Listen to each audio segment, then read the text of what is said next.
Thank you. Thank you, Peter, for the introduction. Thank you for the welcome and the land acknowledgement that took place. Thank you, Elder Ruth and Jessica, for sharing with us, sharing your wisdom and your story of this land. And I want to recognize we are on unceded and unsurrendered land of Halkidiki speaking peoples here in New Westminster. Our land acknowledgement is a little bit weird right now because we're shifting from I think was an earlier and perhaps a little bit ham-fisted approach to reconciliation that we started a couple decades ago, and are moving back into a bit more truth-seeking.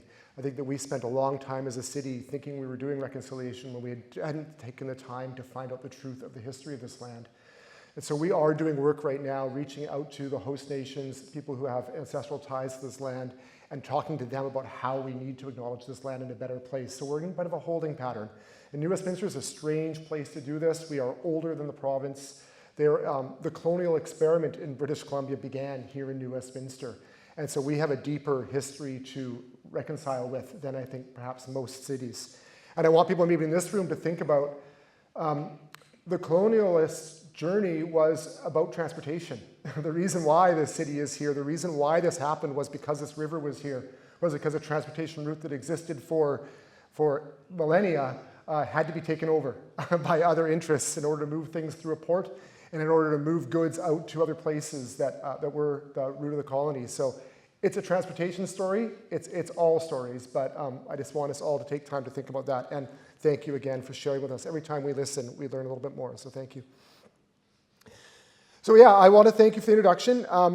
As I struggled to find a title for this talk, because every local government is going to come up here and talk about active transportation, and you're going to end up with a catalog of the things that they've done or don't do. It always ends up being some theme around the good, the bad, and the ugly, right? You've heard that how many times? But it's impossible, and don't worry, that catalog is going to come in my talk. But to avoid that, but perhaps pay homage to it a little bit, I picked another spaghetti western. If anyone's favorite likes spaghetti westerns, this is the movie before A Good, the Bad, the Ugly, A Few Dollars More. It comes after A Fistful of Dollars. I feel like we've got a fistful of dollars, but we need a few dollars more. So I'm going to try to stick with that theme. And you'll all hear that when I get to my call to action. Who is this guy? I've been mayor now for about a year and a half, and one thing you don't get when you go into this job, being mayor, is that you are almost always the least knowledgeable person in every room you walk into. That's not false modesty. Your job is partly to stand in front of a room all the time of subject matter experts and talk to those people about the very thing that they're experts on. And I have to say something knowledgeable about that topic in front of the very people who actually know that I'm wrong. And you have to clap and be polite to me when I do it. I call this practice mayor-splaining, and I'm getting really good at it. But today I'm going to try to make the case that this is not that, because this two-day conference is about a topic that really got me into this mess in the first place. I got into this job because I'm an active transportation advocate and always have been. I grew up as a kid in a bike shop. I spent most of my life in and around bikes, and when I came down to the big smoke here to find my fortune 35 odd years ago, I became a bike commuter every day in a city that was not designed for bike commuters. That got me involved in sort of advocacy around biking, about active transportation. And as you know, probably active transportation is a gateway drug to environmentalism. It's also a gateway drug to urbanism. And you know what happens when a young man starts down that dark, dark path. So I have read Donald Shoup's book on Petrarching. I use words like sneck down and strode in polite conversation. I listen to the War on Cars podcast. It's great. And when I sometimes take the time to stop and think I don't know everything, I listen and hear stories about disability justice, about things that don't apply directly to me in the transportation space, about disability justice, about how intersectionality impacts everyone's experience in the transportation space. And I'm still learning. I'm still learning on this topic. So I'm really thankful that the BC government and the BC Cycling Coalition put this conference together so I can continue to come and talk to a room full of subject matter experts and learn more about this topic. Yeah, and sit on a stage full of people who are smarter than me on this. You love the sign on the left, eh? This is when we put a bike lane up. It says, you can't read it from there, it says, thank Patty Johnstone for this dangerous new bike lane. There's something in there around someone who really hates this bike lane had to feminize my name. Like that was somehow an insult to me and shouldn't be a compliment to me. I mean, but yeah, anyway, that was a great hub event we were at, but okay, enough about that. This is why I have notes, because I'll go on for hours if I don't keep on my notes. The one thing I do know a lot about is New Westminster. So before I go into my call to action part, I'm going to do a little bit of that the good, the bad, and the ugly thing. And in many ways, New Westminster, it should be an active transportation leader in the region, and if not in the country, really, and maybe someday we will. But because New Westminster is described in sort of urbanism terms as a city with really great bone structure. It's got good bones. It was the vanguard of colonization, as I mentioned, but that means that we built a city and a city form that was long before the automobile. 100 years ago, New Westminster was a streetcar city, and that we were built around that. This gives us this dense urban fabric, the tighter street grid, and this gives us, now, it's great bones, but it has been overridden over the second half of the 20th century by what can only be called car sewers that have been shoved into too small a space. And, but the bones underneath these car sewers are still there. We also are a transit city, New Westminster. We have 5 SkyTrain stations in 15 square kilometers. A little bit about New Westminster. We're the second densest city in Canada, according to the last census. We have now 90,000 people living in 15 square kilometers. We are a dense city. And that dense transit-oriented development means that the majority of our population, the majority of people in this city live within 800 meters of a rapid transit station. This means that in the last TransLink trip diary, which was back in 2017, we had the highest transit mode ridership of any city in the Lower Mainland, just slightly edging out the city of Vancouver. And this is my favorite thing from the last trip diary from 2017. Over the 6 years between trip diaries, between 2011 and 2017, our walk, transit, and bike mode shares all increased. Over that time as a city, but you'll notice in the bottom, the automobile road share did not increase at all. It slightly went down. Looks like a small victory, but during this time, our population grew by 10%. Our number of trips taken by people in the city, according to the trip diary, increased by 12%. And we did not increase the number of people getting into cars. We did not increase the traffic at all in this region over that time. This is transit-oriented development in action. We have built our development around transit stations, and we tried to make those accessible in order to drive the development towards that. I can't wait for the next trip diary because I know this data is going to get better. But that said, we are not Copenhagen. We aren't even Montreal. The cycling and pedestrian advocates that are in the room right now will tell you that we are falling far short of being an active transportation paradise here. And with great bones and with an active transportation advocate as mayor, it's fair to ask the question, why not? Why aren't we getting there? And maybe I'll talk about 2 challenges off the top that will maybe surprise no one in this room, but first is the hundreds of thousands of cars and thousands of trucks that drive through this city every day. New Westminster is in the center of the Lower Mainland region, and our residents driving less only helps open up road space for induced demand for all of those people for this massively and fast-growing region that we are at the center of. Alternate modes are not being supported enough across this region, and New Westminster's inability to move forward is slightly hampered by the fact that our region can't move forward. The same way that our transit expansion challenges in this area are challenged by not having enough public transit in the outlying parts of the region, New Westminster can't really move forward until our role in the center of this region is addressed. And unfortunately, alternates are not being funded at the scale that highway improvement projects are being funded around the region. The second is those bones themselves.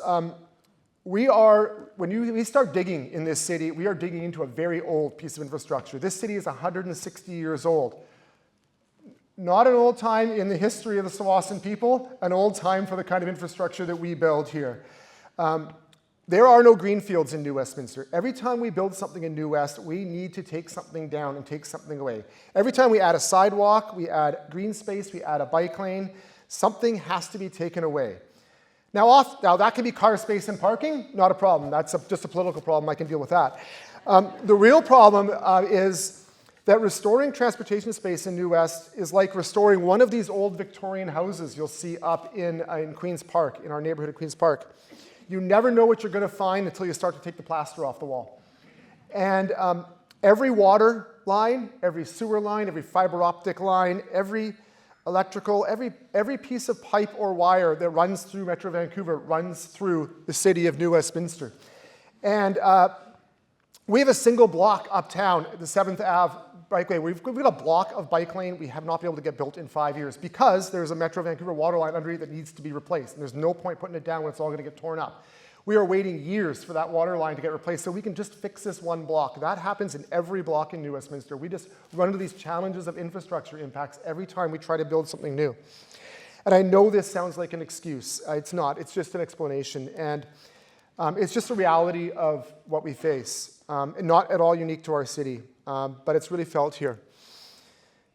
And one thing I find fascinating in this job, I've only been at this for a year and a half now, is when everybody wants change, when the political will exists, it keeps on coming up. When everyone wants change to happen, when the politicians, when the city staff, when the community wants change to happen in cities, it's still really slow to make change happen in cities. Cities are machines to resist change.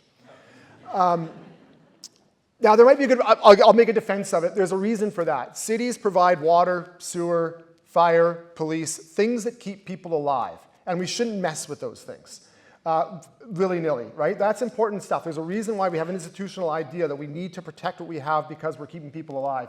But when that is resulting in us inability to move on things that are not keeping people alive, that becomes a challenge for the city. So there is an institutional challenge in all cities, and that's something we have to figure out how to overcome. Advocacy like this is going to help overcome that. But I got to the ugly too early here, so let's talk about some of the good. All right. There's three things here. Let's start on the right, on your left. New Westminster has not always had the political motivation to get this work done, frankly. On the left, we're getting there now. And I shout out, again, I have to shout out to former Mayor Jonathan Cote for really changing the momentum on this in the city over the 8 years he served as mayor. In 2017, our master transportation plan was adopted. It was the first time that this city, in 2017, that's 7 years ago, adopted active modes as the priority. It's the first time we actually said that as a statement as a city. 10 years behind Vancouver, but we got that done. In 2019, in the center, we approved a climate action plan that included 7 bold steps around climate action. And set the goal in there, there's 2 goals. One is we set a goal that 60% of all trips will be by sustainable modes by 2030. And the second one is that 10% of all road space dedicated to cars right now will be reallocated to either active transportation use or public gathering by 2030. Those are pretty good goals for a city like New Westminster where we have so many roads. And that talks a little bit about us addressing the roads that people are traveling through on. In 2020, when the pandemic came down and changed how everybody moved, we started a Streets for People program where we did some temporary measures to start accelerating that reallocation, taking underutilized road space and turning it into temporary meeting space and in some places permanent meeting space, mostly around public gathering and figuring out what roads look like when we transition them to public gathering, because we don't necessarily need all these roads if we're going to be moving to active modes, because active modes, as we all know, take up a lot less space. And then finally, on the map over there, in 2022, we completed an active transportation network plan. This is establishing for the first time a complete city-wide network of mobility lanes, which will connect all our key destinations, our schools, our community centers, our business districts, connect them all with AAA mobility lanes, mobility routes. And the goal is to put one of those mobility lanes within 400 meters of every home in New Westminster. And our goal right now is to have that network completed within 5 years. And what does this look like practically? You went on the ride yesterday. You might recognize on the left, this is a rendering, but it looks a lot like this in real life.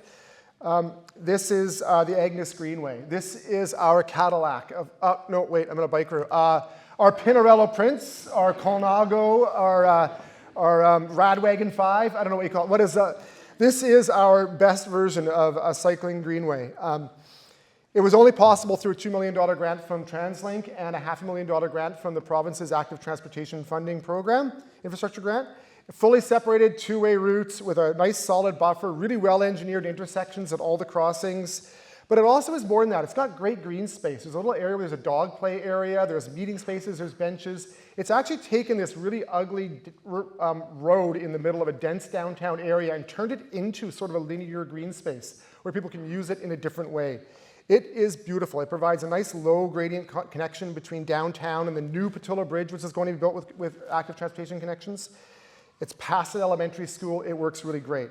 This is the dream, folks. This is also $3 million a kilometer.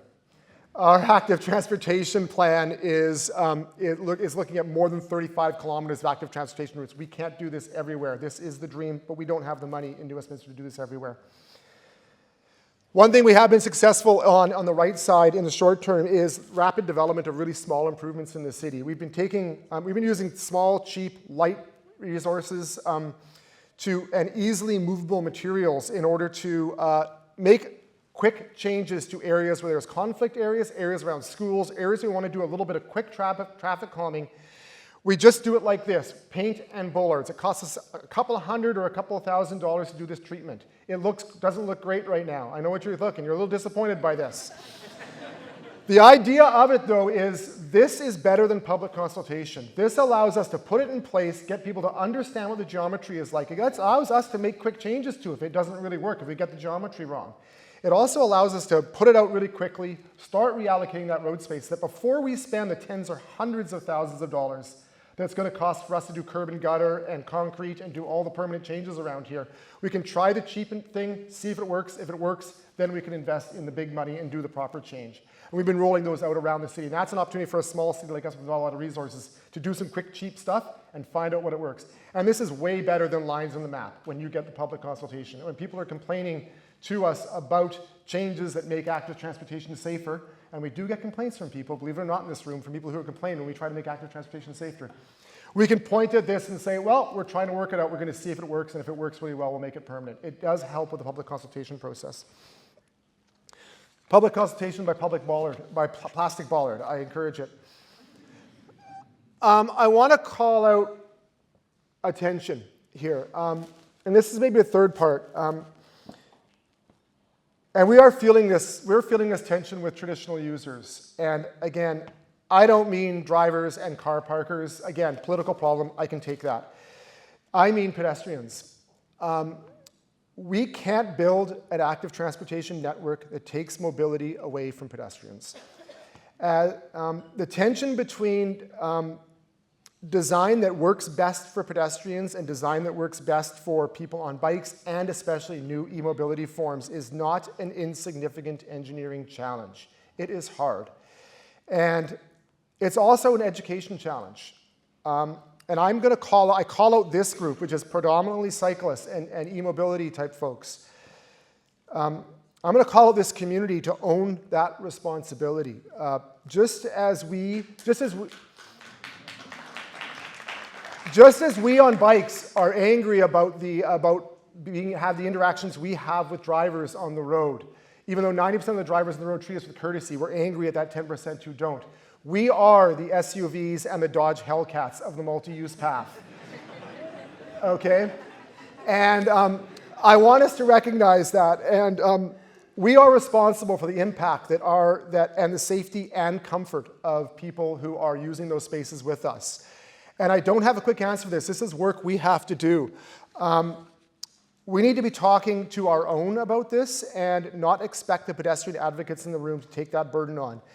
And this goes doubly for the cohort of pedestrians who need mobility aids, have visual or mobility impairments. In our rush to build bike lanes, we can't create new barriers to inclusivity in our community. And it is on everyone in this room to do this work, and I know we will.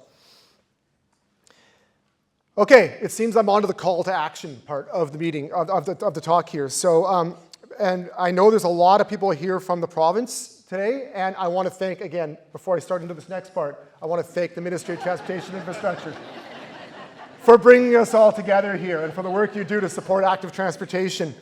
But I want to let you all know what I'm asking for, and I don't really want to bury the lead, so I'm just going to put it up there.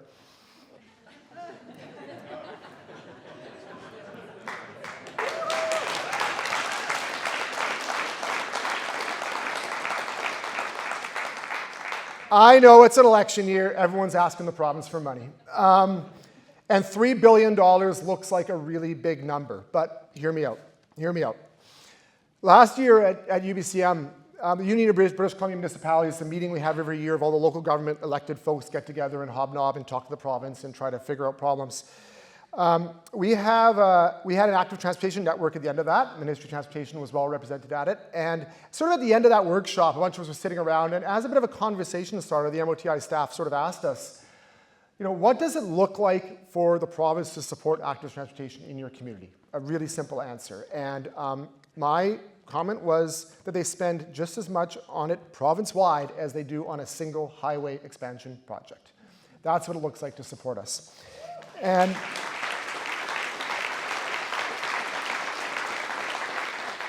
now, the ministry does invest in active transportation infrastructure. They do. You can go to the MOTI website and see the commitment they have to funding active transportation. There's a list there of 560 projects over the last 20 years, $140 million. For the 190 municipalities, regional districts, First Nations that received that support and got their active transportation project built because of it, they are grateful. We are grateful in New Westminster for that $500,000 that we got to help us build the Agnes Greenway. But the Agnes Greenway, $500,000 we got to support it, is being connected to a $1.2 billion road project, which is almost exactly the same length long. Now, road projects are more expensive to build than active transportation projects. We recognize that. Building a bridge is very different than building a bike lane. But the difference in numbers is sometimes staggering when we start to look at it. I don't want to pick on specific highway projects here, but I'm going to. Because I'm sure that everyone, actually, no, because this is also about community. This is about Ministry of Transportation supporting community. The community is asking for this. And they do support their communities in ways that the communities demand for them to be supported. But $140 million over 20 years for active transportation investment in infrastructure grants, $140 million is the cost of the 232nd Street interchange improvements in Langley. Not the cost of the entire Highway 1 expansion project that's happening through the Fraser Valley, but the cost of this single interchange project to accommodate that. That's $140 million. One interchange costs as much as 20 years of provincial investment in active transportation grants.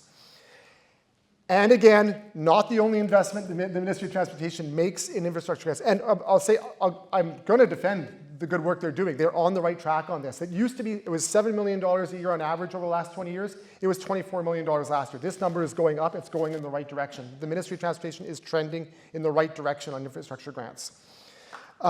It's good. And I heard the minister make announcements yesterday. I mean, I recognize that well, I was at the Greater Vancouver Board of Trade Transportation Forum about 2 months ago, and the Minister of Transportation was up there. He was celebrating to the business community in Vancouver the province's commitment to transportation funding, and in their current budget, the budget had just been passed. The number for the 3-year budget for transportation funding for the province was $15 billion. That is a big number. And here is where active transportation funding fits in that number. Now, to be fair, the blue area down there, it also includes some active transportation stuff, probably in the scale, honestly, of about $200 million over the next 3 years. That's about where the active transportation stuff, and that means things like building active transportation lanes on the side of Patillo Bridge. That is not counted in our active transportation grants. That's money they're spending.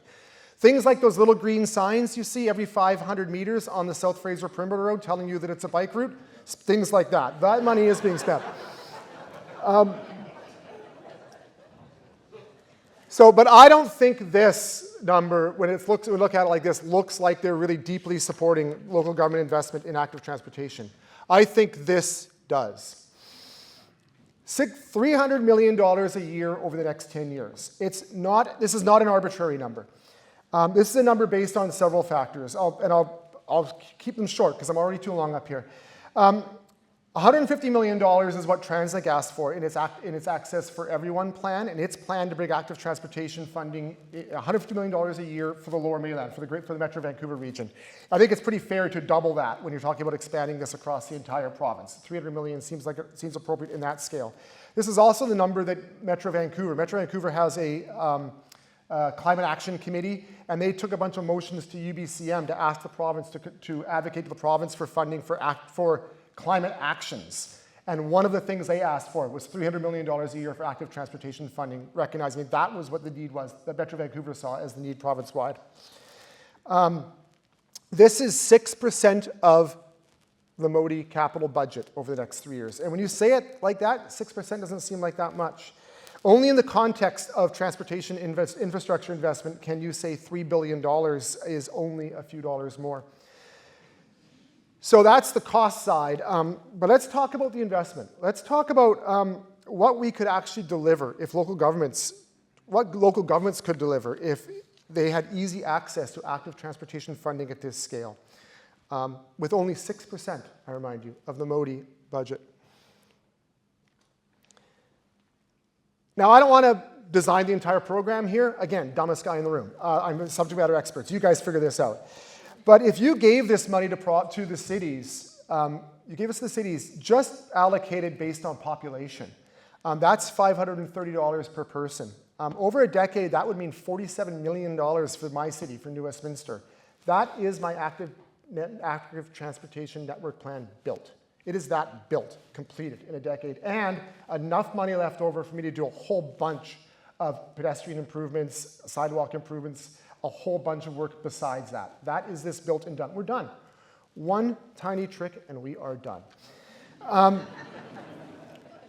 It'll get those bones back, put the flesh back on those bones that we have in this community. It will actually make us into that active transportation community that I know we can be. But it's not just New Westminster. Imagine this in every community in British Columbia. For the city of Richmond, for example, to pull out a random example, that's $125 million. That is hundreds of kilometers of active transportation routes. Richmond becomes Copenhagen if they want to invest that money. It is that big a difference. That's $8 million for Powell River. You know, Powell River's got these really aggressive plans to change their active transportation space. That's $8 million for a small town like Powell River. It is game-changing. If you put $20 million on the table in front of them, I bet you could even get Penticton City Council to talk about bike lanes again.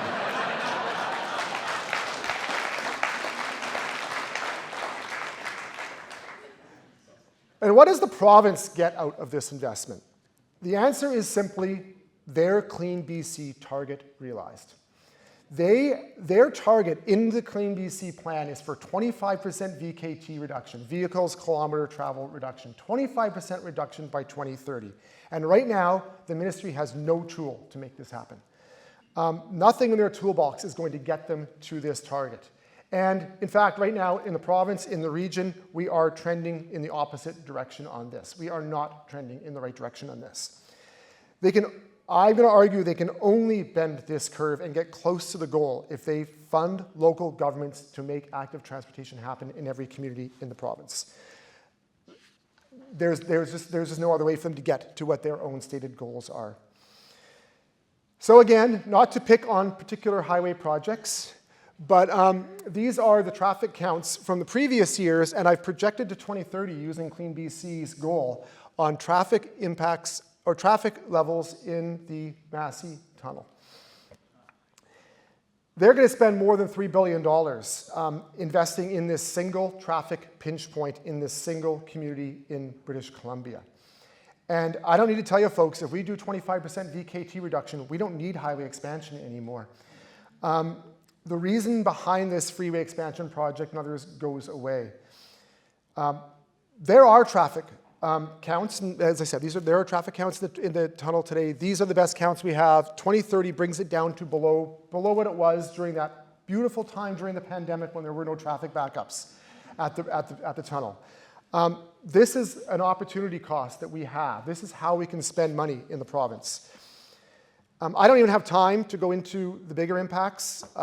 This two-day summit is going to be all about them, about you, and again, subject matter experts in the room can tell me.